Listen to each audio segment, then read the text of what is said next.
इतनी देर कैसे होगी डिलीवरी में? जी मैडम सॉरी। अरे रामू काका, और ये डिलीवरी? जी मैडम, वो मेरे बेटे ने नया काम शुरू किया है ना, तो उसकी माल की डिलीवरी मैं ही करता हूँ। अच्छा, तो यही वो काम है जिसके लिए हमारे घर का काम छोड़कर गए थे? कहा तो था कि बहुत बड़ा बिजनेस खोलूंगा, यही बिजनेस है क्या? जी बेटा जी। बेटा? चुप कर। बेटा किसे कह रहा है? नौकर है ना, तो नौकर की तरह रहकर बात करना।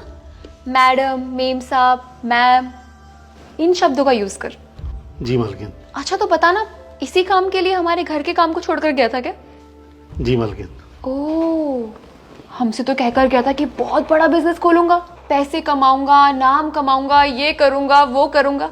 अभी क्या कर रहा है? ये डब्बे बांट रहा है। जी मेरी बात सुने। अच्छा खासा हमारे घर पर काम करता था, टाइम से सैलरी मिलती थी, अब क्या कर रहा है ये? वैसे तुझ जैसे अनपढ़ गवार और कर भी क्या सकते हैं? यही काम करेंगे ना, गली गली में जाकर डब्बे बांटेंगे। लेकिन मैडम, आपने मुझे तनख्वाह के पैसे दिए कब? जब मैंने आपसे पैसे मांगे तो आपने धक्के दे के मुझे घर से निकाल दिया। अब मेहनत करके खूब पैसे कमाता हूँ मैं। तो हम क्या चोरी करके कमाते हैं? नहीं, मैंने ऐसा नहीं कहा, लेकिन क्या लेकिन?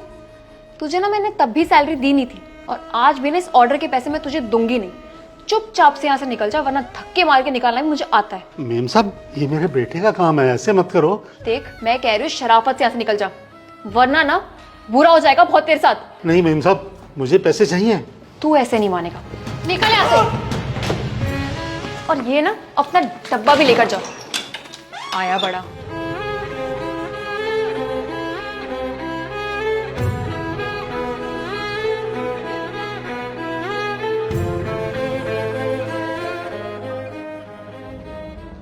मैम, सर आपको इंटरव्यू के लिए बुला रहे हैं। ओके।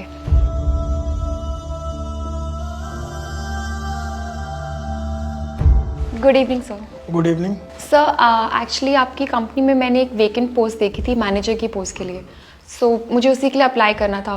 एंड जो रिक्वायरमेंट है उसके लिए मैं क्वालिफाइड हूँ, तो क्या मुझे जॉब मिल सकती है? हाँ श्योर, मिल सकती है।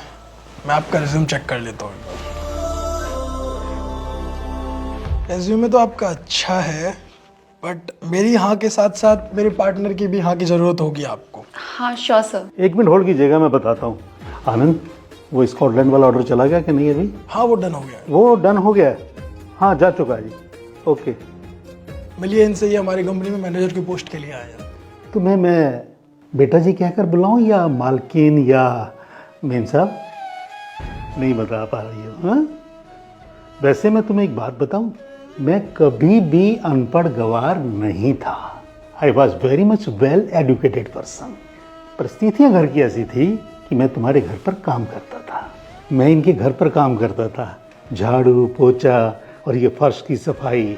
इन्होंने बगैर तनख्वाह दिए मुझे घर से धक्के मार कर निकाल दिया। आप देख लें, रिज्यूमे चेक कर लें, अगर डिजर्व करती हैं तो जॉब दे दें। पहचाना इन्हें, इन्होंने बहुत सारे घर में काम किए। क्यों? क्योंकि उनकी परिस्थिति ठीक नहीं थी, और आज ये इस मुकाम पर है तो अपनी मेहनत की वजह से, अपनी पढ़ाई की वजह से, अपनी ऐप की वजह से, अपने टैलेंट की वजह से। लेकिन आप सोच रहे होंगे कि सर हमारी कंपनी में कैसा है। जब मैं इनसे फर्स्ट टाइम मिला और इनका मैंने आइडिया सुना इस ऐप के बारे में, मैं बहुत खुश हुआ। इनको एक इन्वेस्टमेंट वाला चाहिए था, और मैंने इनकी ऐप में इन्वेस्टमेंट किया। आज देखो ये कंपनी किस मुकाम पे है। जितनी मेहनत की है मैंने, उतनी इन्होंने की है, तो आज ये कंपनी इस मुकाम पे पहुंची है। और आपने क्या किया इनके साथ? सर की बात से आपको पता चल गया होगा कि आपको जॉब मिलेगी या नहीं मिलेगी। आपको क्या लगता है, जॉब मिलेगी आपको? सर, आई थिंक जो आपकी रिक्वायरमेंट है उसके अकॉर्डिंग तो मैं क्वालिफाइड हूँ। क्वालिफाइड आप तब होती जब आपको किसी इंसान की रिस्पेक्ट करने आ रही होती है। अगर कोई इंसान आपसे छोटा है या बड़ा है तो आपको पता होना चाहिए कि उस इंसान से किस तरीके से बात करनी चाहिए, उनके साथ कैसा बिहेव करना चाहिए। लेकिन तुम्हारे घमंड ने तुम्हें अंधा बना दिया है। तुम्हें बात करने की तमीज़ नहीं है, तुम्हें मालूम नहीं है कि किसे क्या बोलना चाहिए, किसके साथ क्या बिहेव करना चाहिए। और तुम ये सोचती हो कि मैं तुम्हें अपने कंपनी में नौकरी दूं और अपनी कंपनी को डुबा दूं। ये पॉसिबल नहीं है। हमारी कंपनी में काम करने के लिए एम्प्लॉय का गुड बिहेवियर होना ज़रूरी है, जो कि तुम्हारा किसी भी एंगल से नहीं है।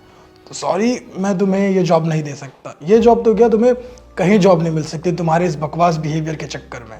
तो सबसे पहले अपना बिहेवियर सुधारो अगर तुम्हें जॉब चाहिए तो।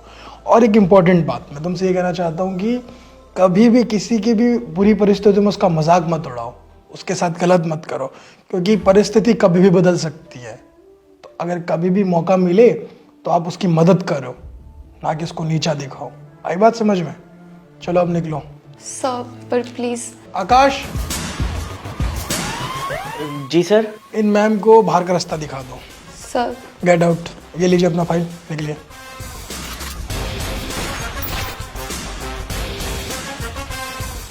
हेलो दोस्तों, कैसे हैं आप लोग? आप लोगों ने वीडियो देखी उसके लिए थैंक यू। आपको पता है बहुत से ऐसे लोग होते हैं जो लोगों के साथ मिसबिहेव करते हैं, उनको नीचा दिखाते हैं, उनके साथ पता नहीं बहुत गलत व्यवहार करते हैं। तो मैं बस आप लोगों से रिक्वेस्ट करता हूँ, कभी भी किसी के साथ भी मिसबिहेव ना करें, डिसरिस्पेक्ट ना करें। मेरी यही आपसे रिक्वेस्ट है, क्योंकि हम सब एक बराबर है। तो प्लीज़ सबकी रिस्पेक्ट करें, इज्जत करें। और इस वीडियो को आप अपने सभी फ्रेंड के साथ शेयर करें, फैमिली के साथ शेयर करें, क्योंकि इसमें जो मैसेज है बहुत ज़्यादा इंपॉर्टेंट है। तो जल्दी से शेयर कीजिए। और अगर आप लोग चाहते हैं कि आपकी स्टोरी हमारे वीडियोस में आए, तो आप लोग अपनी स्टोरी मुझे इंस्टाग्राम पे भेज सकते हैं एक अच्छे से मॉरल के साथ। तो मैं आपकी स्टोरी का वेट कर रहा हूँ, जल्दी से स्टोरी भेजिए।